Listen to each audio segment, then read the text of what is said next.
Так, сажусь и греюсь. Вот тут над духовкой ноги так сделаю и греюсь. Каждую зиму таким образом ветеран труда Галина Ивановна спасается от холода. Всю жизнь посвятила медицине, работала в детской поликлинике. А теперь печь в морозы топит по 4 раза за ночь. И даже этого бывает мало. Температура выше 5 градусов не поднимается. Дом, по словам женщины, трещит по швам уже добрый десяток лет. А 3 года назад новая напасть. Во время урагана с крыши весь материал унесло. Восстанавливала сама и за свой счет. Сейчас уже с юмором вспоминает то время. Вот ураган-то года 3 тому назад был. И мы с дочерью вдвоем. Я сама. Я как упаду, так я легкая, так я не упаду.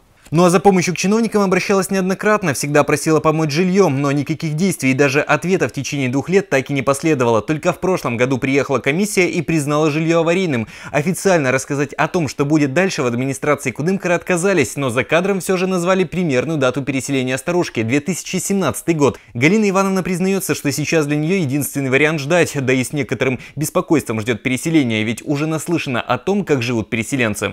Ну а те, кто попали под переселение, столкнулись с новыми проблемами. В первый же год их дома попали в зону паводка. Вода добралась практически до каждого дома.